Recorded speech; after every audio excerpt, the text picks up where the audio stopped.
में स्वागत करता हूं। आज हम लोग पढ़ने वाले हैं 26 जून 2021 के इम्पोर्टेंट न्यूज़ जो हमारे एग्ज़ाम के लिए काफ़ी इम्पोर्टेंट हो सकते हैं। देखते हैं दैनिक जागरण के अंतर्गत कौन कौन से न्यूज़ हैं जो हमारे लिए काफ़ी इम्पोर्टेंट हो सकते हैं। तो चलिए शुरू करते हैं।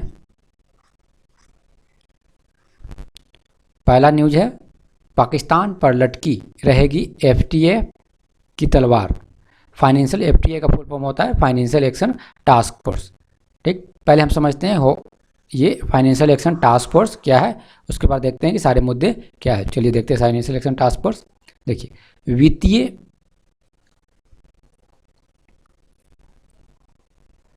वित्तीय कार्रवाई कार्यदल, इसको बोला हिंदी में बोल सकते हैं वित्तीय कार्रवाई कार्यदल बोलते हैं, इंग्लिश में इसको बोलते हैं फाइनेंशियल एक्शन टास्क फोर्स। ये क्या है? इसका जो सचिवालय है वो कहाँ पे स्थित है? पेरिस में स्थित है।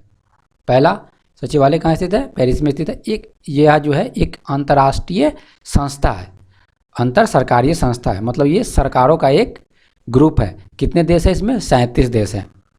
ठीक, अभी तत्काल इसमें कितने देश है? 37 देश है। भारत, पाकिस्तान, फ्रांस इत्यादि भी इनके देश हैं। ठीक है ना। ये स्थापित हुआ था कब? 1989 में इसको स्थापित किया गया था। किसको? फाइनेंशियल एक्शन टास्क फोर्स को। क्या काम करती है? ये काम करती है मनी लॉन्ड्रिंग को रोकने का काम करती है। मनी लॉन्ड्रिंग होता क्या है? काले धन को अब क्या करते हैं? वैध धन में कन्वर्ट कर देते हैं। मतलब ऐसा मनी, ठीक है ना, जो काला है, ठीक है ना, तस्करी से कमाए हुए हैं आप, इलीगल मनी को क्या करते हैं? लीगल मनी में जब आप कन्वर्ट करते हैं उसी को मनी लॉन्ड्रिंग कहा जाता है। ठीक, मेन काम है जब ये 1989 में जब ये स्थापित किया गया था तो पहला इसका उद्देश्य था मुख्यतः काले धन को वैध बनाने से रोकना। लेकिन 2001 में इसको जो है ना आतंकवाद को धन मुहैया कराने के विरुद्ध नीतियाँ बनाने भी इसको काम मिल गया। पहले तो शुरू में जब स्थापित किया 1989 में,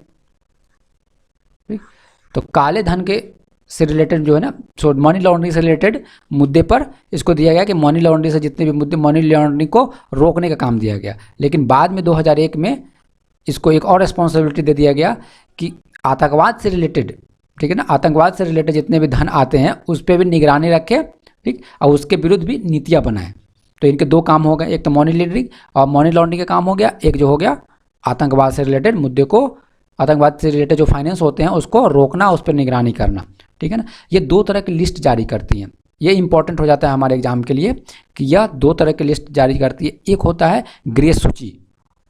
ठीक, ग्रे सूची कॉमन है, बार बार पेपर में देखते होंगे आप, लेकिन ये इंक्रीज्ड मॉनिटरिंग लिस्ट ये आप नहीं देखते होंगे। ये आप काफ़ी इंपॉर्टेंट हो जाता है, इसको याद रखें। जैसे पूछ सकता है एग्जाम में आपको कि इंक्रीज्ड मॉनिटरिंग लिस्ट किससे संबंधित है, किस ऑर्गेनाइजेशन से संबंधित है। ठीक है ना।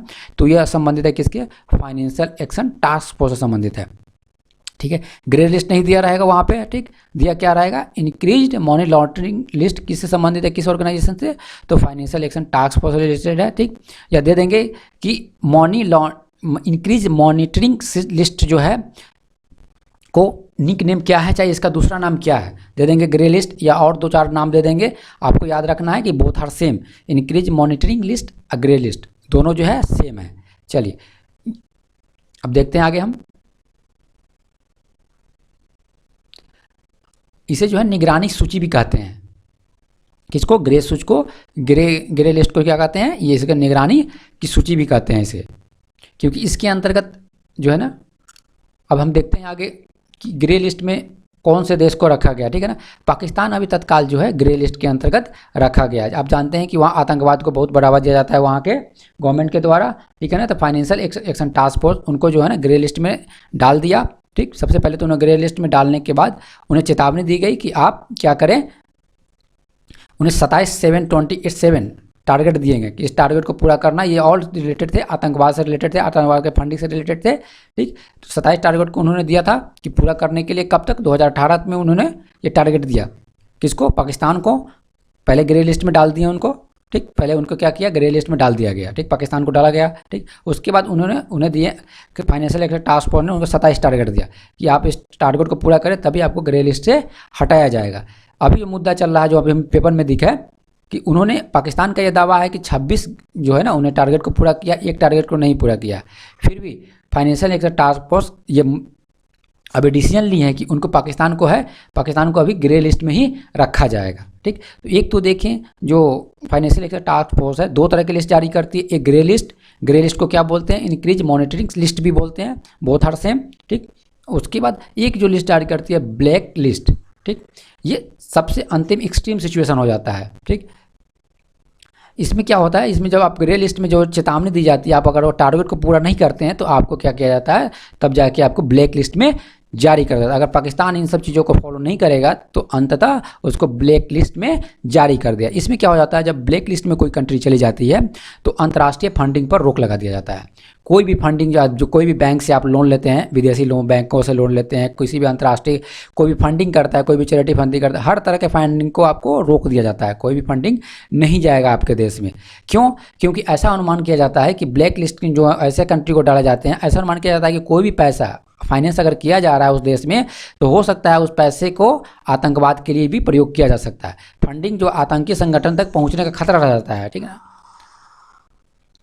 फंडिंग जो भी मिलती है यह खतरा रहता है कि मतलब जो पैसे जो है वो हो सकता है कि आतंकवाद के लिए यूज हो जाए। ठीक है ना, तो ये मुद्दा रहता है वहाँ पे। तो हमने देखा ग्रे लिस्ट, और उसके बाद ग्रे लिस्ट के अंतर्गत ग्रे लिस्ट में भी किसको रखा गया है, पाकिस्तान को रखा गया है।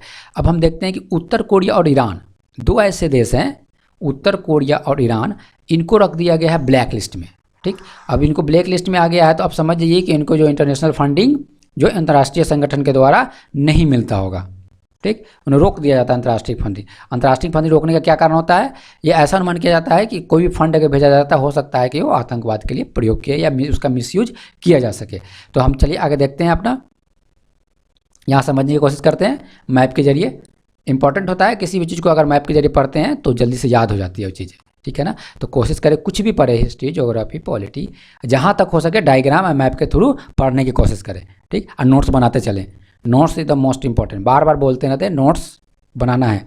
नोट्स नहीं बनाते हैं तो बस सफलता तो भूल जाइए आप। ठीक, नोट्स और रिवीजन ये तो करना ही करना है एकदम। ठीक है ना, जो भी यहाँ पढ़ाया जा रहा है उसका शॉर्ट नोट्स बनाते चलें। ठीक है ना, अब देखिए यहाँ पे, ये देखिए ईरान और दूसरा देख रहा है नॉर्थ कोरिया। ठीक है, ये दोनों को किस में लाया गया है, ये ब्लैक लिस्ट में डाल दिया गया है। ब्लैक लिस्ट कौन जारी करती है, ग्रे लिस्ट, और ब्लैक लिस्ट जारी कौन कहता है, फाइनेंशियल एक्शन टास्क फोर्स जारी करते हैं। ये 37 देशों का एक अंतर्राज्यीय संगठन है। क्या है, संगठन है 27 का, जिसमें पाकिस्तान भी है, इंडिया भी है उसमें देश, फ्रांस भी देश है। फ्रांस में क्या है, फाइनेंशियल एक्शन टास्क फोर्स का फ्रांस में क्या है, उसका सचिवालय है। ठीक, हमने यही देखा। ठीक है, पाकिस्तान को ग्रे लिस्ट में डाला गया है। ठीक, और ईरान को और नॉर्थ कोरिया को किस में डाला गया है, ब्लैक लिस्ट में डाला गया है। अगर पाकिस्तान पूरे जो उनको कंडीशन दिया गया है वो फॉलो नहीं करते हैं तो उनको ब्लैक लिस्ट में डाल दिया जाएगा। ठीक, तो हमने यहाँ पे एक अच्छी तरह से समझा कि इसके बारे में, फाइनेंशियल एक्शन टास्क फोर्स के बारे में। आई होप आपको ये अच्छी तरह समझ में आ गई होगी।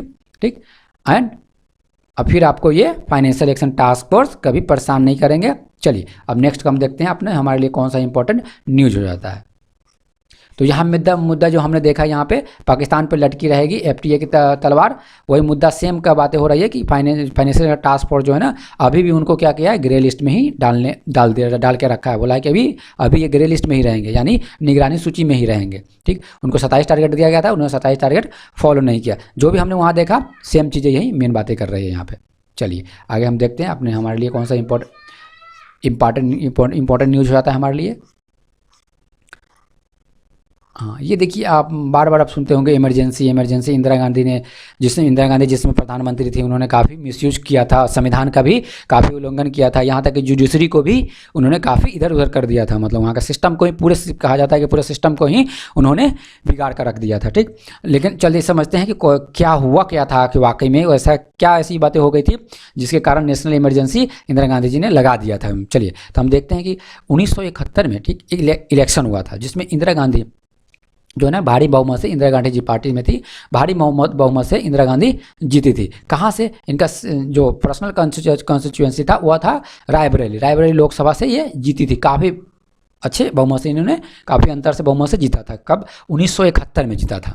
ठीक, 1971 में ये जीती थी। कहाँ से, रायबरेली से जीते। रायबरेली कहाँ, यूपी में। ठीक है ना, तो ये पार्टी बना ली 1971 में, इन्हें जीता, इन्हें सरकार बना ली 1971 में। ठीक, अब क्या हुआ, इनके अपोजिशन में जो थे, अपोजिशन में राजा नारायण थे, इनके अपोजिशन में खड़े थे वहीं से, रायबरेली से। अब इन्होंने क्या कर दिया कि यहाँ पे जो है इलाहाबाद हाई कोर्ट में ये क्या कर दिया, अपील कर दिया कि मतलब इन्होंने केस कर दिया कि वहाँ पे जो है ना मिसयूज हुआ है इलेक्शन में किसी मिसयूज हुआ है, ठीक। इसके कारण वो इंदिरा गांधी जीत गई, ठीक। अब ये जो मुद्दा जो है 12 जून 1950 को केवल, ठीक है ना, 12 जून 1975 में क्या किया कि इलाहाबाद हाई कोर्ट ने इसे अवैध घोषित कर दिया, इस इलेक्शन को अवैध घोषित कर दिया, ठीक। और उसके बाद उन्होंने 6 सालों के लिए इंदिरा गांधी को बैन भी कर दिया पार्टी से इलेक्शन लड़ने के लिए। अब इंदिरा गांधी ने क्या किया, उन्होंने 25 जून 1975 को क्या किए, पूरे नेशनल इमरजेंसी लगा दिया उन्होंने, आपातकालीन, ठीक है, लगा दिया, पूरे मुल्क में आपातकाल की घोषणा कर दी। अब 1975 से लेके 1977 तक इलेक्शन जो आपातकालीन हमारे देश में थी। और उस समय जो प्रेसिडेंट थे जिन्होंने आपातकालीन जिस समय लगाया गया था, जिन्हें अथॉरिटी, जिन्होंने जो साइन किया था किसके लिए, राष्ट्रपति आपातकाल के लिए, उस समय फरुखुद्दीन अली उस समय प्रेसिडेंट थे। तो हमने क्या देखा, किस आर्टिकल का हमने पॉलिटी में पढ़ते हैं कि आर्टिकल 352 के अंतर्गत जो है नेशनल इमरजेंसी लगाया जाता है, राष्ट्रीय आपातकाल लगाया जाता है।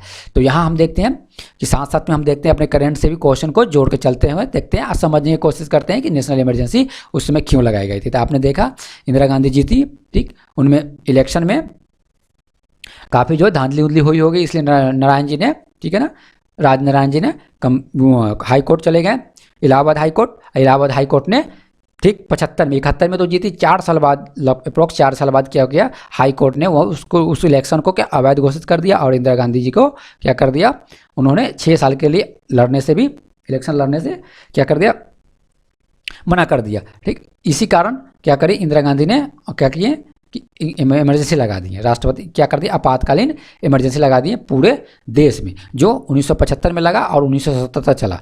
तो नेशनल इमरजेंसी उन्होंने राष्ट्रीय आपातकाल के किसका आर्टिकल के आधार पर लगाया, 352 का प्रयोग करता है, ठीक, 352 का प्रयोग करते हैं। उस तरह हम देखते हैं 356 के प्रयोग करके राष्ट्रपति शासन लगाया जाता है, 360 का प्रयोग करके वित्तीय आपातकाल लगाया जाता है। अभी तक हमारे देश में वित्तीय आपातकाल नहीं लगा है, ठीक है। राष्ट्रपति शासन तो लगते रहते हैं, आप बार बार सुनते होंगे पेपर में।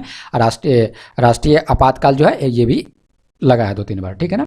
चलिए, तो यहाँ हमने पूरा देखा मेन मुद्दा क्या था, ठीक। यहाँ एक सिलसिलेवार दिया गया है, ठीक। हमारे लिए देखिए क्वेश्चन ये बन सकता है कि लोकसभा करेगी, और जब भी राष्ट्रीय आपातकालीन जब भी इमरजेंसी होते हैं लगते हैं, ठीक है ना, तो ऑटोमेटिकली देखेंगे कि 1 साल के लिए कार्यकाल बढ़ जाता है। लोकसभा में आपातकालीन के समर्थन में प्रस्ताव पारित किया गया, ठीक। ये मुद्दा नहीं है हमारे लिए।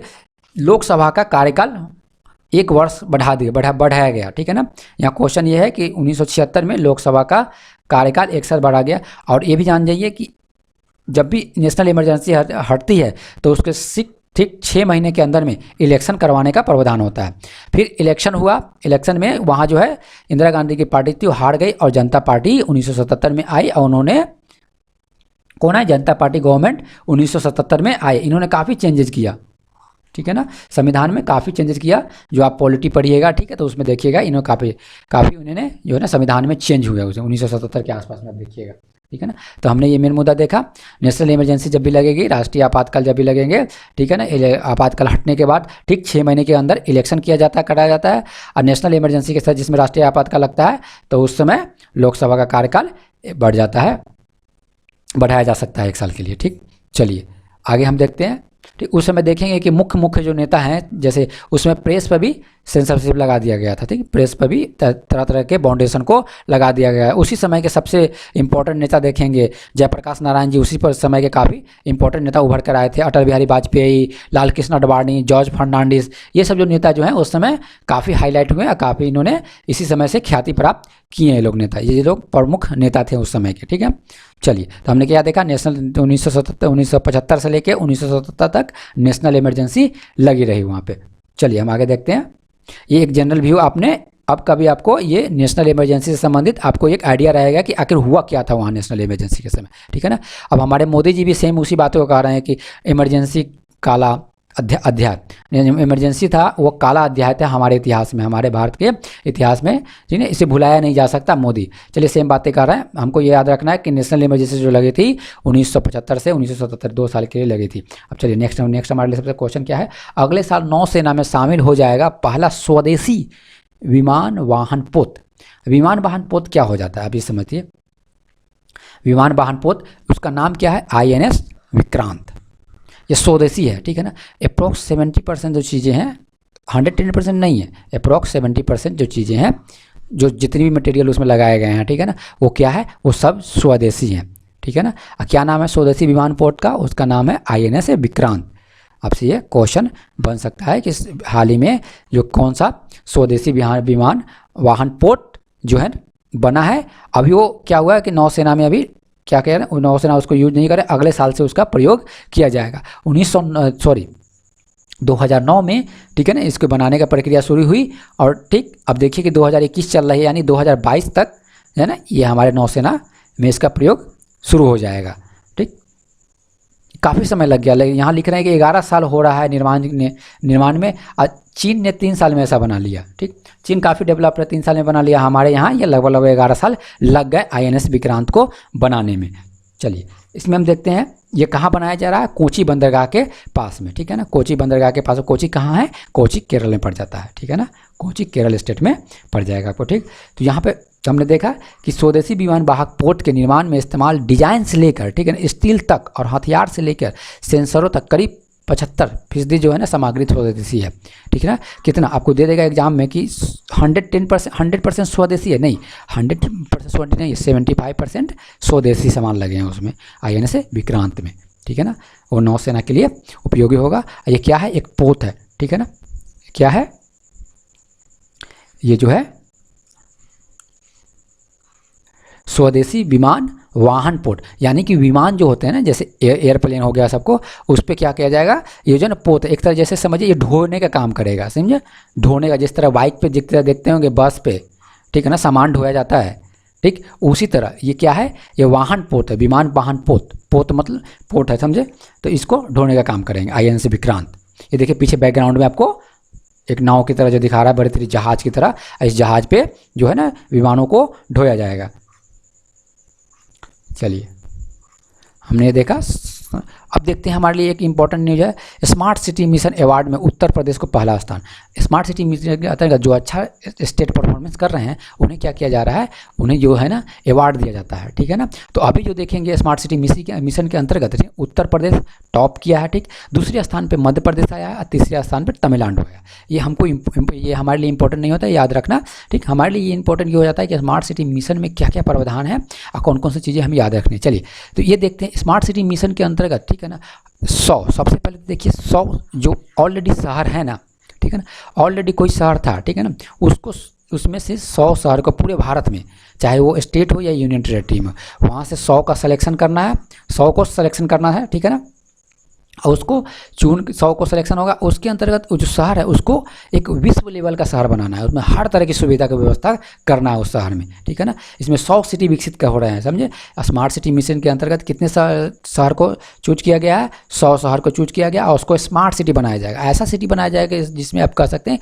कि विश्व लेवल के मतलब जो है ना व्यवस्थाएँ उसमें होंगी, ठीक है ना। ये कब लागू किया गया था? हमारे देश के प्रधानमंत्री ने जून 2015 में लागू किए थे इसको आयोजन को किया गया था। अब यहाँ पे समझ लें ministry of the rural development, ठीक है ना, इसको जो इम्प्लीमेंट करने वाली कौन सी मिनिस्ट्री है? मिनिस्ट्री ऑफ अर्बन डेवलपमेंट इसको इम्प्लीमेंट कर रही है इस स्कीम को, समझे। तो हमारे लिए क्या से इंपॉर्टेंट होगा, एक तो आपको याद रखना है कि 100 सिटी, दूसरा इंपॉर्टेंट याद रखना है फाइनेंस जो दिया जा रहा है वो सेंट्रल गवर्नमेंट और स्टेट गवर्नमेंट दोनों देगी, प्लस अदर मेथड भी अपनाए जाएंगे उसके लिए फाइनेंस करने के लिए, ठीक है ना, सिटी के लिए। तीसरा पॉइंट हमें याद रखना है कि अर्बन डेवलपमेंट मिनिस्ट्री जो है ना, मिनिस्ट्री ऑफ अर्बन डेवलपमेंट जो है इसको इम्प्लीमेंट कर रही है। चौथा इंपॉर्टेंट हो जाता है प्रत्येक शहर के लिए एक स्पेशल पर्पस व्हीकल बनाया जाएगा। स्पेशल पर्पस व्हीकल आप यूँ समझिए कि एक तरह की एक ऑर्गेनाइजेशन बनाया जाएगा, सिस्टम बनाया जाएगा जो जिसका काम होगा कि जो सिटी बनाना है स्मार्ट सिटी, उसको सिटी को बनाए, ठीक है ना। एक जनरल वे में देखिए स्पेशल पर्पस व्हीकल एक स्पेसिफिक जो है ना एम को पूरा करने के लिए बनाया जाता है। जब वो एम पूरी हो जाती है, जब वो प्रोजेक्ट पूरा हो जाता है तो स्पेशल पर्पस व्हीकल को भंग कर दिया जाता है। तो सेम प्रत्येक सिटी के लिए जो है ना एक स्पेशल पर्पस व्हीकल होगा। ये सारे हर तरह के जो चीज़ें हैं, निरीक्षण करेगा उसका, कितने फाइनेंस कहाँ से आ रहे हैं, चीज़ें हर चीज़ों को मैनेज करेगा। एक सिटी में समझिए तो एक तरह महत्वपूर्ण भूमिका निभाएगा सिटी को डेवलप करने में। चलिए, आई होप आपको ये स्मार्ट सिटी मिशन समझ में आ गया होगा। 2-4 पॉइंट जो इंपॉर्टेंट है, जो हमारे एग्जाम में पूछ सकते हैं, उसको आप याद रखें। अभी जो अवार्ड किसको दिया जा रहा है, जो भी सर अच्छा परफॉर्मेंस कर रहे हैं उस स्टेट को, जिस स्टेट में कर रहे हैं उस स्टेट को अवार्ड मिलता है, ठीक है ना। तो अभी क्या उत्तर प्रदेश जो है अच्छा परफॉर्मेंस किया है वहाँ का सिटी में, जो सिटी सेलेक्टेड थे, ठीक, इसलिए वहाँ पे उनको अवार्ड मिला। चलिए अब आगे देखते हैं हमारे लिए इंपॉर्टेंट न्यूज क्या हो जाता है, ठीक है। हाँ, ये काफ़ी इंपॉर्टेंट होता है खासकर इन्वायरमेंट वाले पोर्सन में, और खासकर यूपीएससी वाले बच्चे के लिए काफ़ी इंपॉर्टेंट। केंद्र ने दी विंसर और ऑस्कट के इको सेंसिटिव जोन को हरी झंडी। मुद्दा क्या है, केंद्र ने दी विंसर और ऑस्कोट के इको सेंसिटिव जोन को हरी झंडी। ऑस्कोट के इको सेंसिटिव जोन विंसर, सबसे पहले तो विंसन एक अभयारण्य है, कहाँ स्थित है, यह अल्मोड़ा, ठीक, और बागेश्वर, ठीक है ना, बागेश्वर जिला, अल्मोड़ा और बागेश्वर जिला के बॉर्डर पे दोनों क्या है, एक जिला है। कहाँ जिला दोनों स्थित है, ये उत्तराखंड में। सबसे पहले समझ जाइए कि हम जो भी बातें अभी कर रहे हैं 2 अभयारण्य के बारे में, वो उत्तराखंड का है, ठीक है ना। उत्तराखंड का क्या है, 2 अभयारण्य की बात कर रहे हैं। वो अभयारण्य कौन सा है, पहला है विंसर अभयारण्य। यह है उत्तराखंड में 2 जिले हैं, अल्मोड़ा और बागेश्वर जिला, दोनों एक दूसरे के साथ बाउंड्री बनाते हैं। ये दोनों के बाउंड्री पे स्थित है विंसर अभयारण्य, ठीक है ना। विंसर अभयारण्य का क्षेत्र देखिए तो 76 किलोमीटर है, और उसके 3 किलोमीटर 76 वर्ग किलोमीटर उसका एरिया है, किसका, विंसर अभयारण्य का। और 3 किलोमीटर एरिया, 3 वर्ग किलोमीटर एरिया में, ठीक है ना, इको सेंसिटिव जोन उसको क्या कर दिया, घोषित कर दिया गया है सेंट्रल गवर्नमेंट के द्वारा, ठीक है ना।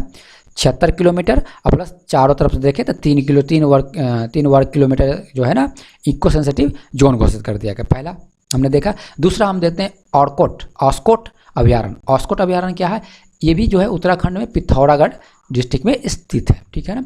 ये जो है 600 वर्ग किलोमीटर में स्थित है, पिथौरागढ़, ठीक है ना। जो ऑस्कोट अभयारण्य जो है 600 वर्ग किलोमीटर में स्थित है, और अप्रॉक्स 454 वर्ग किलोमीटर, ठीक है ना, 454 वर्ग किलोमीटर जो है ना, उसके आसपास का जो 454 वर्ग किलोमीटर का एरिया इको सेंसिटिव जोन घोषित कर दिया गया है सेंट्रल गवर्नमेंट के द्वारा। पर ये जो है ना प्रस्ताव पारित किया गया था किसके द्वारा, उत्तराखंड गवर्नमेंट ने ये प्रस्ताव भेजा था सेंट्रल गवर्नमेंट को कि आप इको सेंसिटिव जोन घोषित कर दें इसके आसपास के इलाका को। तो वो सेंट्रल गवर्नमेंट ने इसको क्या कर दिया है कि सेंट्रल गवर्नमेंट के अंतर्गत केंद्रीय वन, पर्यावरण एवं जलवायु परिवर्तन मंत्रालय ने इसको क्या कर दिया, अनुमोदन दे दिया है कि इसके आस के विंसर अभयारण्य के 3 किलोमीटर के आसपास का एरिया, 3 वर्ग किलोमीटर के आसपास एरिया क्या हो गया, इको सेंसिटिव जोन हो गया। मतलब काफ़ी तो देखिए तो इस तरह का रिस्ट्रिक्शन लग जाएगा, काफ़ी सेलेक्टेड चीज़ ही आसपास में वर्क हो पाएंगे वहाँ पे, ठीक है ना। और उस तरह से 6 किलोमीटर जो है आपका ऑस्कट अभयारण्य जो था उसका एरिया जो था 6 किलोमीटर, और उसके आसपास प्लस उसके 454 वर्ग किलोमीटर का एरिया इको सेंसिटिव जोन घोषित कर दिया गया है। अब यहाँ हम देखते हैं कि इस अभयारण्य इको सेंसिटिव जोन में से 500 मीटर दूर, ठीक है ना, इको सेंसिटिव जोन घोषित हो गया, ठीक। यहाँ पे 4-5 सपोज कीजिए कि यहाँ पे 3 वर्ग किलोमीटर पर इको सेंसिटिव जोन घोषित हो गया। अब यहाँ से 500 किलोमीटर, ठीक है ना, 500 मीटर 500 मीटर दूर तय नियमों के अनुसार विनियमन आधार पर खनन, पत्थर, चुनाव आदि की, मतलब 500 मीटर के बाद ही, ठीक है ना, वहाँ के आसपास के जो लोग होंगे, ठीक है ना, वो थोड़ा बहुत खनन कर पाएंगे, ठीक, और वहाँ पे पत्थर इत्यादि जो है ना चुनने का काम कर पाएंगे। मतलब समझ जाइए कि वहाँ से सबसे पहले 3 वर्ग किलोमीटर के आसपास का एरिया तो वहाँ तो कर जाए, इको सेंसिटिव जोन में जाना ही नहीं है। उसके बाद 500 मीटर के बाद 500 मीटर के बाद वहाँ पे जो है कुछ हल्का फुल्का जो है ना वर्क कर सकते हैं, वो भी वहाँ के क्षेत्रीय लोग ही जाकर वहाँ पे खनन का काम कर सकते हैं, और पत्थर इत्यादि का वहाँ पे लेकर वो अपने स्थानीय जो निवासी हैं वो उपयोग कर सकते हैं। तो चलिए हमने यहाँ देखा, हमें याद क्या रखना है, हमें याद रखना है कि विंसर अभयारण्य कहाँ स्थित है और पिथौरागढ़ अभयारण्य कहाँ स्थित है। चलिए मैप के जरिए देखते हैं, map is the most important thing होता है हमें उसको समझने के लिए। चलिए ये देखते हैं हमारा, देखिए ये है हमारा, देखिए ये पूरे उत्तराखंड का मैप है, जिसका उत्तराखंड का मैप है। मैप के जरिए समझने की कोशिश करते हैं, कोशिश करें कि हमेशा मैप के जरिए समझने की कोशिश करें उसको। चलिए देखते हैं, ये है पिथौरागढ़, देखिए ये कौन सा उत्तराखंड में, देखें ये बाउंड्री जो है देखिएगा, ये उत्तराखंड, समझे, ये उत्तराखंड का पिथौरागढ़ डिस्ट्रिक्ट है, ठीक है ना। ये है ऑस्कोट अभयारण्य कहाँ स्थित है, पिथौरागढ़ में, पिथौरागढ़ में ऑस्केट अभयारण्य स्थित है, ठीक है ना।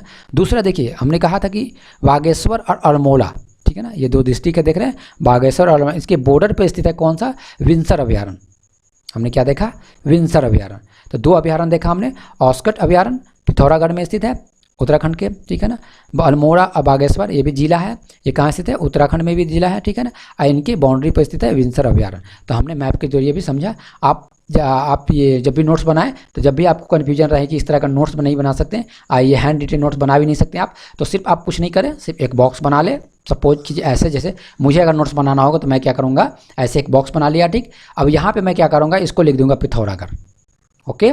अब यहाँ पे दो और डिस्ट्रिक्ट दिखा दूंगा मैं, ऐसे ऐसे करके। Something is better than nothing.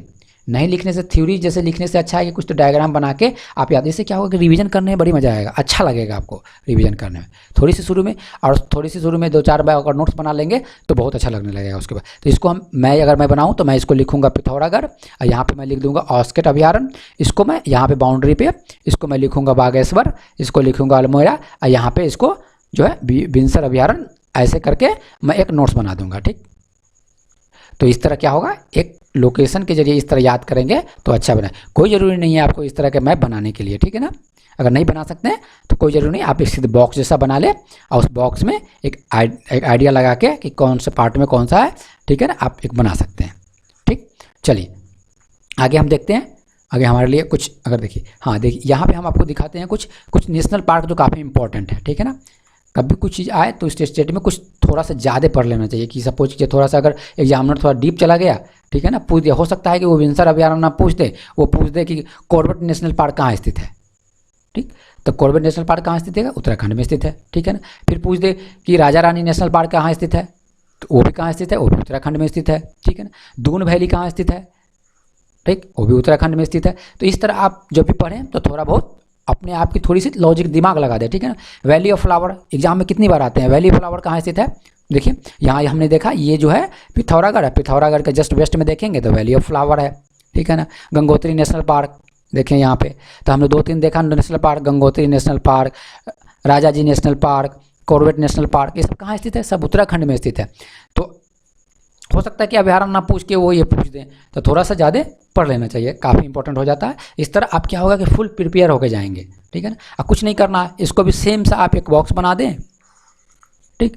यहाँ पे पिथौरागढ़ में दिखा दे जो दिखाना है, इस बगल में आप दिखा दे वैली ऑफ फ्लावर दिखा दें, ठीक है ना। इसके बगल में जस्ट दिखा दे गंगोत्री नेशनल पार्क। यहाँ पे आप जैसे मुझे बनाना हो तो मैं यहाँ कर दूंगा, ये यहाँ पे वैली ऑफ फ्लावर, यहाँ पे कर दूंगा वैली ऑफ फ्लावर, यहाँ पे गंगोत्री नेशनल पार्क, ठीक। यहाँ पे दिखा दूंगा राजा जी कॉर्बेट नेशनल पार्क, यहाँ पे कर दूंगा राजा जी नेशनल। देखिए कितना खूबसूरत लग रहा है, ये बॉक्स के रूप में बना दे रहे हैं नोट्स, तो कितना अच्छा भी लग रहा है रिवीजन करने में। ऐसे सिंपल लिखूँ, अगर ऊपर से नीचे वर्टिकल लाइन बाई लाइन, तो उसको ये थोड़ा रिवीजन करने में दिक्कत नहीं होगी, अच्छा भी नहीं लगेगा रिवीजन। ऐसे कर दूँ तो एक सरसरी निगाह से ही पूरे के पूरे समझ में आ जाएगी, ठीक है ना। इसलिए नोट्स तो बनाएं, हैंड रिटेन नोट्स बनाएं, ठीक है ना, मस्ट भी।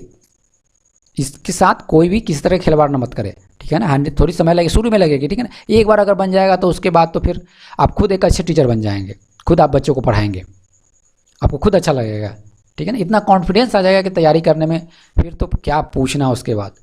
जब एक बार आप हैंड रिटेन किसी चीज़ को नोट्स बना लेते हैं, 2 बार उसको जब 2 बार पढ़ लेते हैं, तो उसके बाद फिर जितना भी उसकी तारीफ़ की जाए कम ही होगा। नोट्स एक बार बना लिए और उसका रिवीजन कर लिए 2-3 बार, और उसके बाद जो आपको जितना अच्छा लगेगा, उसकी जितनी भी तारीफ़ की जाए, ठीक है ना, वो कम ही है। चलिए, आई थिंक इसके बाद हमारे लिए कोई इंपॉर्टेंट न्यूज़ है नहीं। मेरा ये प्रयास रहता है कि जितनी इंपॉर्टेंट न्यूज़ है, जितने हमारे एग्ज़ाम के लिए इंपॉर्टेंट न्यूज़ है, देखा जाए तो पेपर में पर डे 2-4 न्यूज़ ही इंपॉर्टेंट होते हैं। हार्डली देखा जाए तो 5 से 10% न्यूज़ होते हैं, ठीक है ना। बस उसको थोड़ी सी छांटने की एक क्या होता है, कला होनी चाहिए। वो तभी आती है जब आप पढ़ते रहते हैं बार बार पेपर, प्रीवियस ईयर का पेपर को इवोल्यूशन करते रहते हैं, सिलेबस को देखते हैं, इन सब चीज़ों को आप देखते रहते हैं ना, तो आप खुद आइडिया लग जाएगा कि हमें क्या चीज़ हमारे लिए इंपॉर्टेंट है, ठीक है ना। चाहे आप द हिंदू पढ़ते हो या दैनिक जागरण पढ़ें, ठीक है ना। बहुत सारी चीज़ें बचना बहुत जरूरी है, क्या नहीं पढ़ना ये हमारे लिए काफ़ी इंपॉर्टेंट हो जाता है, ठीक है ना। जिस दिन आप सीख गए कि क्या नहीं पढ़ना है, तो समझ जाइए आप 90% जो है ना गधे की तरह खटने वाला काम से बच जाइएगा, ठीक है ना। गधे की तरह पढ़ते जो रहते हैं 90%, वो उससे बच जाइएगा आप, ठीक है ना। सिर्फ 10% ही जितनी इंपॉर्टेंट होगा उसके लिए आप कर पाइएगा। चलिए, तो आई होप आपको ये वीडियो अच्छी लगी होगी। मिलते हैं नेक्स्ट वीडियो में, तब तक अपना ध्यान रखिए, कोविड से बच के रहिए, ठीक। धन्यवाद।